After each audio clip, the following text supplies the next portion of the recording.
Hi Sagittarius, welcome. This is your reading. Be open-minded po, hindi po halos lahat makaresonate.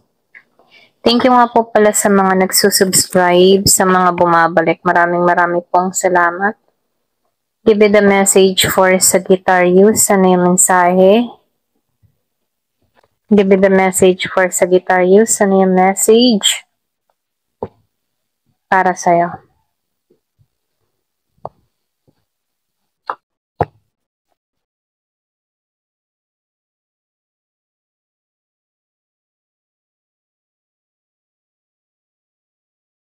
Yung iba sa inyo, meron kang mga pinagdadaanan ngayon? Nandito ka ngayon sa the full reverse. So, lumalabas dito, merong pumipigil sa'yo na sumugal or mag-try ng mga bagong experience. Nakikitaan ko dito na yung tipo nawawalan ka ng tiwala sa sarili mo, okay? Yung iba hindi halos lahat. So, nakikitaan ko dito, meron lang ditong taong may pinagdadaanan sa panahon ngayon. Kumbaga, pinanghihinaan siya ng loob. Pwede rin sabihin na meron itong mga pinoproblema sa pamilya, sa relasyon, or pwede rin sa trabaho. Kung bakit ramdam ng tao na to yung feeling down sa sitwasyon, hindi siya makapag-focus dito, walang pumapasok sa kanya dito na bagong idea kung saan siya magsisimula. Ganon. So, lumalabas din dito, meron tong mga hinihiling na hindi pa nasasakatuparan ngayon. Ito yung mga pinagdadaanan niya ngayon, okay? Kumbaga, ang bigat-bigat ng kanyang nararamdaman. Kasi kahit ano yung gawa niya, wala pa rin siyang nakikitang result, okay, ng kanyang mga ginagawa. O ano man itong mga tinatrabaho, plano, wala pa siyang nasisimulan o wala pang nakikitang resulta, okay? So, nakikitaan ko dito, meron tong hinihiling, meron tong minamanifest. Pero hanggang ngayon, wala pa rin siyang nakikita. Kumbaga, wala pa rin pagbabago sa mga ginagawa niya dito. Na kung saan, apektado din yung financial niya dito, okay? Kumbaga, itong tao na to, mabigat yung kalooban niya kasi hindi niya alam kung paano ba magbabago yung buhay niya, kung paano ba mga ganun, no? So, nag-iisip siya kung paano ba siya lalago, kung paano ba aahon ang buhay niya, kung paano ba siya magsisimula, ganun. So, lumalabas din dito, problemado din siya sa kanyang love life at maging sa kanyang trabaho. Pwede rin sabihin, meron ditong tao na hindi stable yung kanyang trabaho, na kung saan, pwedeng tapos na yung kontrata or pwede rin nag-iisip siya dito kung paano yung paglago na gagawin niya dito, okay? So, nakikitaan ko rin dito, no? May nangyari sa tao na to kung bakit feeling empty siya dito. Okay? Yung iba sa inyo, pwedeng naapektuhan yung trabaho niya dito dahil din sa kanyang love life dito, no?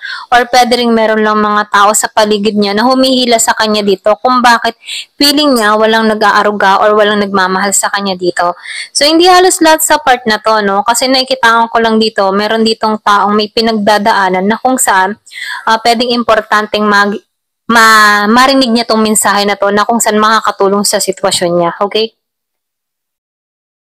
So, sinasabihan ka dito, no? Nakikitaan ko dito, kahit may mga pinagdadaanan ka dito, meron akong nakikitang pagpunta sa ibang bansa. Pwedeng ito yun na lang yung naiisip mong paraan, solusyon sa mga problemang tinatahak mo dito, okay? Kasi dito, no, nakikitaan ko dito, ayaw mo nang sumubok or pwede rin sabihin ayaw mo nang umalis ng bansa, pero kailangan dahil narito yung trabaho. Pwede rin sabihin malayo ka sa pamilya mo at ito din yung nagpapabigat ng kalooban mo. So, nakikitaan ko dito, gusto mo maging stable sa financial or pwede rin sabihin dito sa mismong bayan natin. Kaya lang, nakikitaan ko dito, kailangan mong umalis ng bansa, okay? So, meron akong nakikitang travel. So, yung iba sa inyo, pwedeng ito na yung inaasam-asam mo or hinihiling-hiling mo. Pero ganun pa man, nakikita ko dito, magtatagumpay ka sa bansang pupuntahan mo. Okay?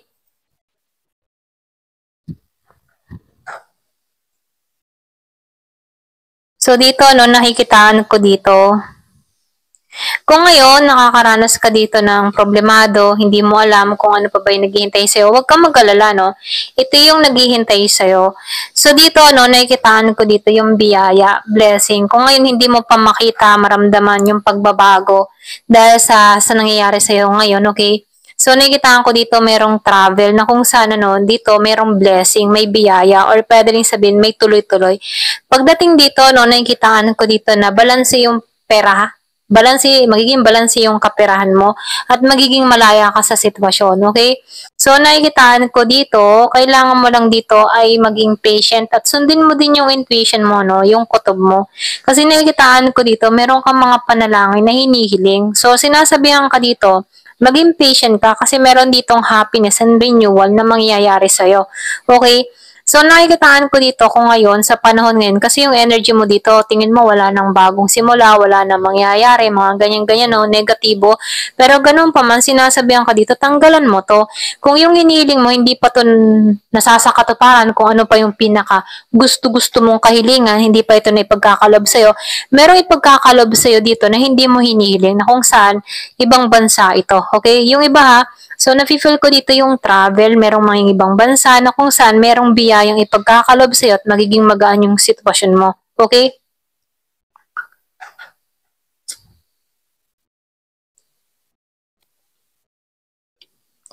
So, dito, ano, nakikitaan ko dito, wala kang idea. Okay? Yung iba sa inyo, wala kang idea or pwede rin sabihin, hindi mo pa nakikita tong parating na to. Okay? So, nakikitaan ko dito, yung iba sa inyo, kailangan mong yung ba tipo na kailangan mo magtiwala dito sa sarili mo, kailangan mo magtiwala sa intuition mo, okay? Kasi nakikitaan ko dito, magiging malaya ka na sa kinakaharap mo or sa mga sitwasyon na pinagdadaanan mo sa panahon ngayon. Kung ano man yung bigat ng kalooban, nararamdaman mo, or pwede rin sabihin yung mga negatibong emotion, makakalaya ka dito. Hindi mo lang alam kung paano ito parating, okay? Pero ganun pa man, nakikitaan ko dito, behind the scene, nakikitaan ko dito, meron ditong ipagkakalob sa'yo na kung saan magiging balance ang lahat, okay? So, nakikitaan ko dito paglaya sa alalahanin, sa mga problema, sa mga isipin, okay? So, nakikitaan ko dito, magiging malaya ka na sa sitwasyon.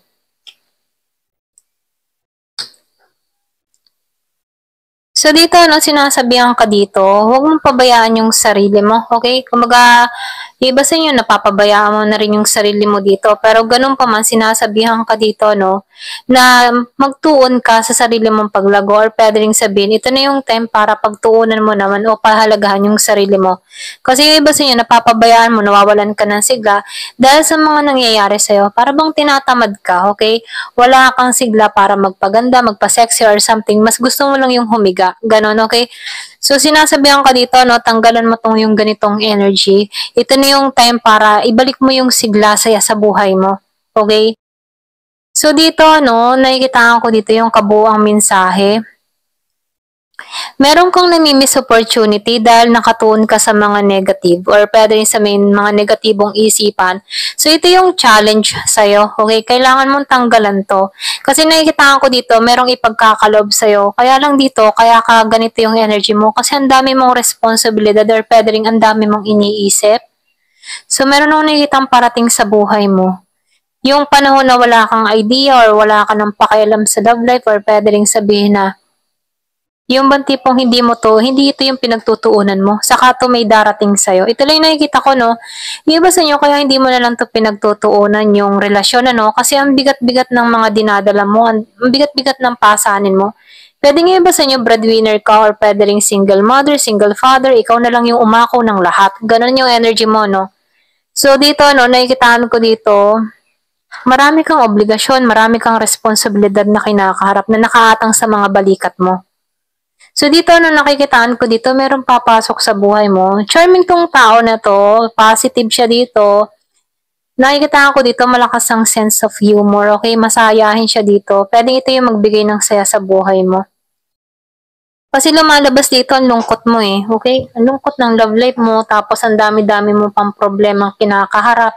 Ang dami mong responsibilidad. Okay? Kumbaga, wala ka ng panon sa social. Ganon. Okay? So, tingnan pa natin, ano? Pero ganun pa man, nakikita ko dito, may blessing naman parating sa buhay mo.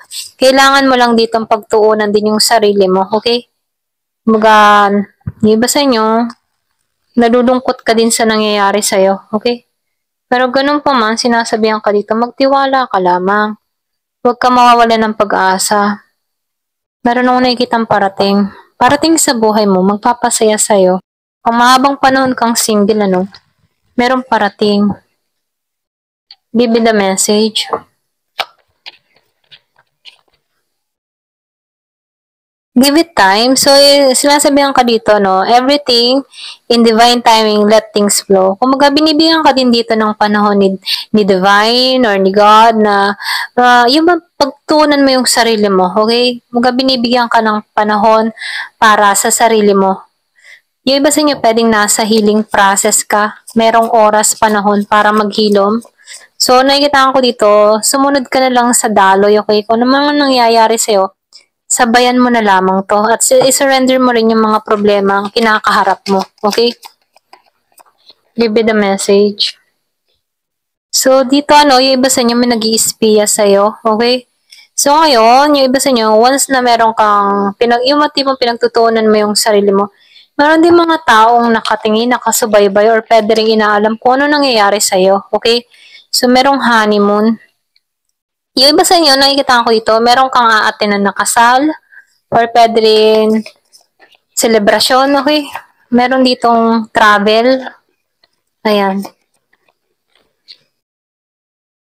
So, meron ditong patient, So, yung marunong magpasensya, dun nagkakaroon ng magandang parating, okay? So, sinasabihan ka dito, kung ano man yung mga nangyayari sa buhay mo, be patient lang, matatapos din lahat ng mga alalahanin, mga problema mo, at merong magandang ipagkakaloob sa'yo, okay? Give me the message.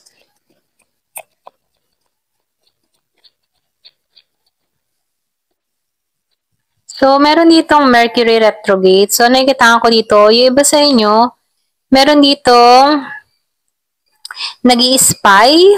Kung meron kang nakachat before, no? Kumbaga, binubuksan niya muli yung mga topic pinag-uusapan nyo at nire-review niya. Ayan, pasensya na.